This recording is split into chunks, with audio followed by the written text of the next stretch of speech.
Salah satu sifat yang dibenci oleh Allah Subhanahu wa taala, teman-teman sekalian, dan jauhkan diri Anda dari ini adalah sombong, congkak. Umumnya kata ulama, kalau mau dibandingkan, sombong itu masuknya ke dalam global sifat. Bisa semua perilaku yang menganggap remeh orang lain atau merasa lebih dari orang lain namanya sombong. Tapi kalau kita membahas bangga diri, karena dalam definisi atau dalam terjemahan kitab Kabair ini, kalau ada yang pegang bukunya, ditulis di sini sombong, bangga diri. Bangga diri masuk kepada sub, ya, salah satu cabang daripada kesombongan tadi. Misal bangga diri dengan pakaian, berbangga diri dengan bicara, karena dia pintar berbicara, kata-kata yang dia keluarkan, bangga diri dengan penampilan, dengan kendaraan. Sub daripada kesombongan. Kalau sombong masuk global. Angkuh lebih cenderung berhubungan dengan masalah harta.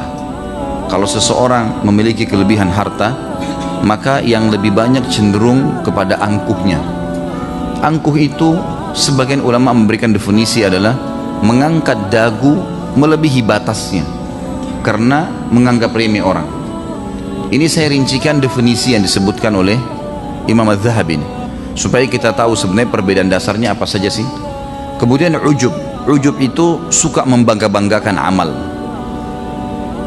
Saya udah 10 kali haji. Saya udah 10 tahun ikut taklim. Saya udah 10 tahun pakai jilbab. Saya, semuanya saya. Itu ujub namanya. Masuk dalam sub bahasan sombong. Dan juga congkak. Congkak lebih cenderung kepada gerakan-gerakan tubuh yang sifatnya ya menunjukkan kelebihan pada orang lain. Ini sifat definisi saja ya. Seperti orang kalau jalannya sengaja membunyikan sepatunya misalnya karena ingin menunjukkan kepada orang, gitu kan. Itu congkak. Lebih masuk kepada istilah congkak kalau bahasa kita. Saya coba ya rincikan satu persatu dari definisi ini, walaupun sebenarnya semua masuk dalam istilah sombong.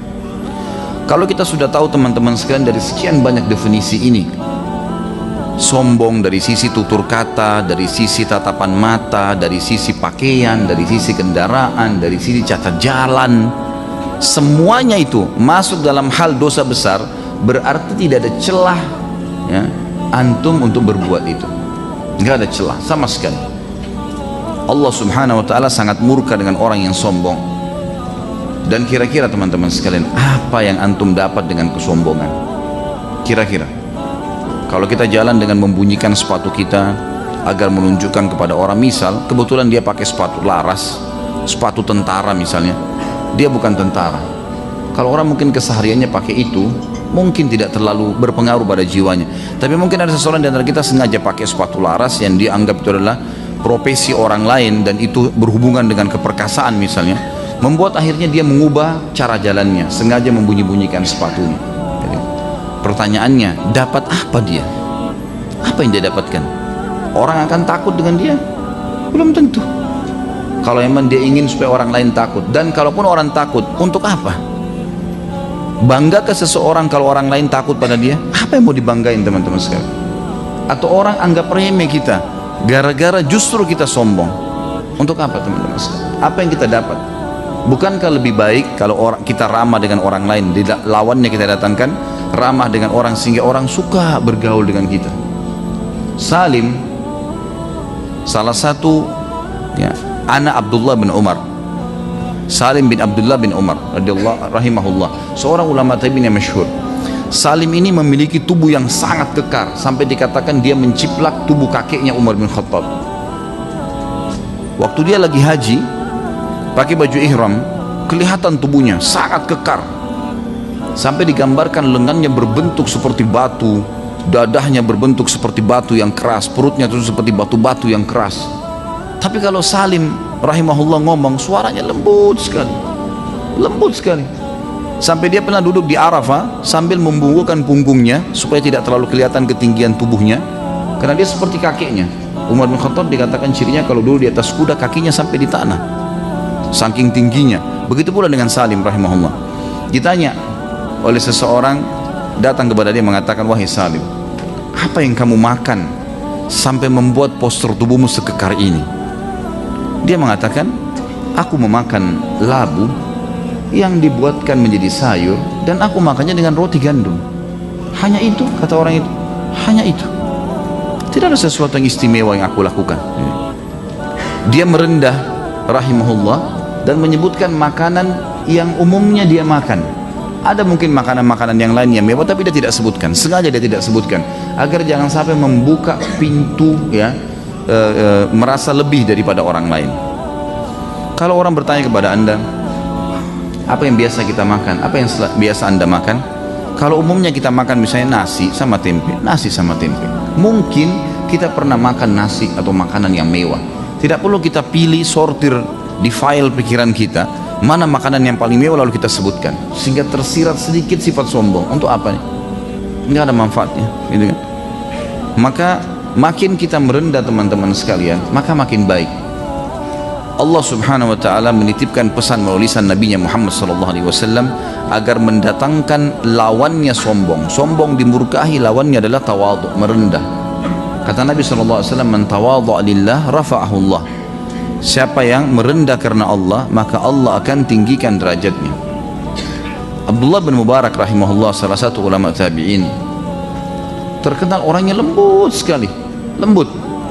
Kalau ngobrol orang suka berteman sama dia karena santunnya, lembutnya, sampai orang berpikir Abdullah bin Mubarak ini adalah orang rumahan karena lembutnya. Satu waktu di kancah peperangan teman-teman, di kancah jihad, pasukan muslimin bertemu dengan pasukan Rum, dan ini di kancah peperangan lagi saatnya menunjukkan keberanian. Dan memang di pasukan non muslim ini, pasukan Rum ini keluar satu orang yang badannya sangat kekar dan cuma bola matanya yang kelihatan karena semuanya besi dari kepalanya sampai kakinya. Lalu dia memainkan pedang, yang pedang tersebut ya, itu dikatakan dalam gambaran riwayat kalau diangkat oleh orang biasa dari pasukan muslimin butuh 2 orang. Besar sekali, kekar, membawa pedang ini. Lalu kemudian dia mulai menghantamkan pedang tersebut karena kuatnya dan tebalnya besinya itu ke batu, dan batu itu bisa pecah 2, batu yang sangat besar di kancah peperangan. Kemudian teriak menantang kaum muslimin. Waktu itu dikatakan tidak ada satupun muslim yang berani maju. Melihat keadaan ini, mereka takut melihat keadaan ini. Keluar dari belakang pasukan teman-teman sekalian seseorang yang postur tubuhnya tidak terlalu besar, sederhana, menggunakan imamahnya ditutup semuanya sampai termasuk alisnya, tinggal bola matanya saja. Keluar dengan naik kuda sederhana, menjawab tantangan orang itu dari belakang pasukan, bukan di depan pasukan, dari belakang. Dia jalan, orang-orang semua hening melihat kejadian tersebut. Ini siapa muslim ini? Berani benar maju. Di depan pasukan muslim ini ada pasukan-pasukan, biasanya kalau di pasukan perang zaman dulu itu di bagian depan ditaruh orang-orang yang memang ini tim khusus untuk mendobrak musuh, memang berani mati udah. Ini dari belakang pasukan berarti yang biasa maju ke depan, melawan orang tersebut dengan pedangnya yang sangat sederhana, dengan gerakan-gerakan tertentu. Akhirnya dengan hikmah Allah SWT menang, kalah nih orang kafir yang besar nih, sampai dia berhasil memenggal kepala orang tersebut yang besar ini. Lalu dia mengambil kepalanya dan dia membawa ke tengah-tengah kaum muslimin. Dengan pelannya kudanya jalan kembali ke belakang pasukan. Orang semua bersorak Allahu Akbar, Allahu Akbar. Orang bertakbir memberikan semangat kaum muslimin karena jumlahnya lebih sedikit pasukannya dibandingkan pasukan kafir. Ada satu orang yang menceritakan riwayat ini kepada kita. Dia bilang, saya penasaran, ingin tahu siapa muslim ini. Lalu saya ikutin dari belakang, terus sampai ke belakang pasukan.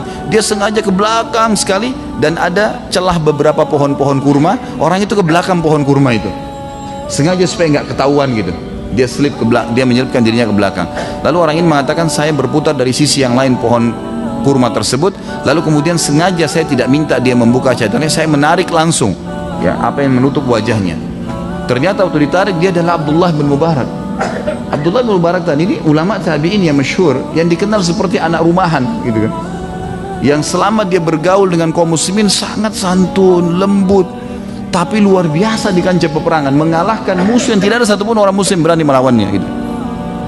Ini kerendahan diri teman-teman sekalian. Untuk apa kita pamer kekuatan kita? Untuk apa kita pamer kelebihan kita, keterampilan? Hanya untuk pujian orang? Kalaupun kita dipuji, apa yang kita dapatkan? Bertambahkah kemahiran kita dengan dipuji? Enggak, sama sekali. Bahkan kalau pujian itu berlebihan, bisa membuat kita jadi grogi dan hilang keterampilan itu. Bukankah kalau kita mau membuat orang takut, pertanyaannya, apa manfaatnya kita buat orang takut? Gak ada manfaatnya sama sekali. Malah Nabi SAW dengan kekekaran tubuhnya, dengan kedudukannya sebagai seorang Nabi, beliau selalu merendah.